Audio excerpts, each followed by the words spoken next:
नमस्कार. श्री स्वामी समर्थ. सर्व स्वामी भक्तांचं आपल्या युट्यूब चॅनलवरती खूप खूप स्वागत आहे. मित्रांनो, आज आपण जाणून घ्यायचं आहे की आपली कुलदेवता आपल्याला माहिती नाही तर करायचं काय. आपल्या कुलदेवता आपण कशी माहिती करून घ्यायची की नक्की आपल्या कुळाची देवी कोण आहे. आता ही माहिती करून घ्यायची गोष्ट व माहिती करून घ्यायची प्रोसेस ही मी तुम्हाला सांगणार आहे.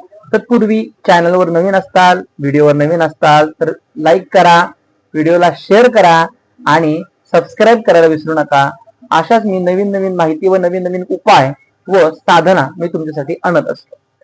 मित्रांनो, आपली कुलदेवता ही आपल्या कुळाची रक्षण करत असते.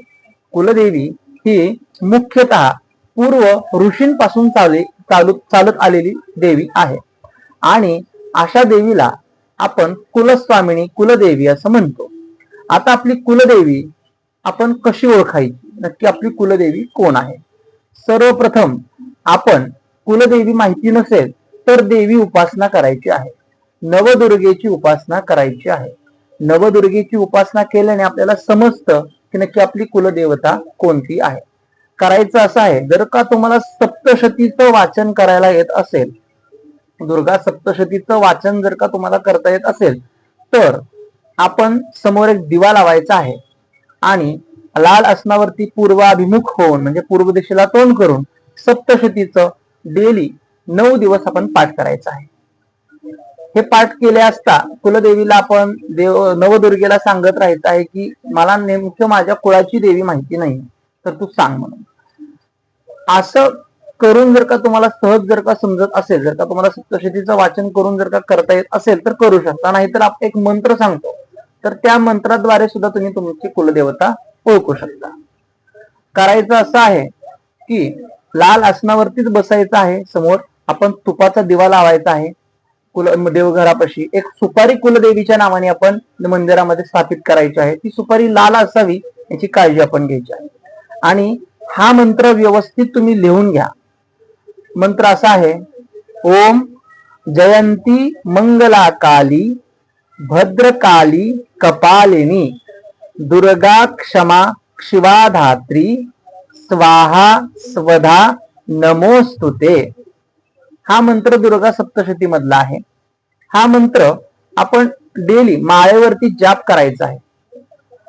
हे आपण 40 दिवस कंटिन्यू जप केल्याने आपले काम होत असतील, कामही होणार आणि ह्या 40 दिवसांमध्ये स्वप्नामध्ये आपल्याला दृष्टांत मिळतो.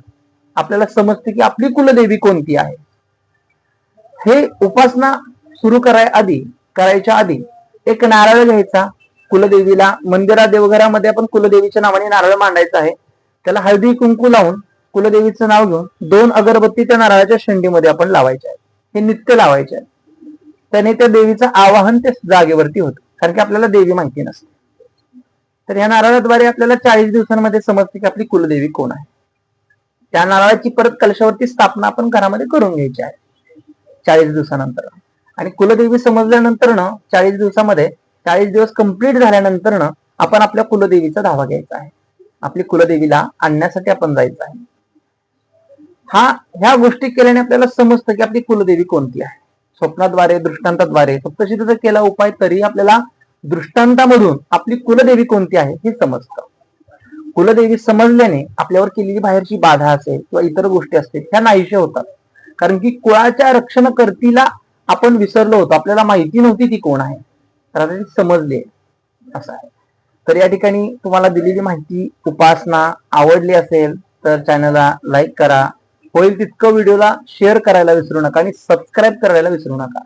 लाईक पण करा, कारण की तुमच्या लाईक वरनं माझं मोटिवेशन वाढतं, तुमच्यासाठी चांगले व्हिडिओ बनवतो. तर सर्वांना विनंती आहे, सर्वांनी लाईक करा, शेअर करा. श्री स्वामी समर्थ. भेटूया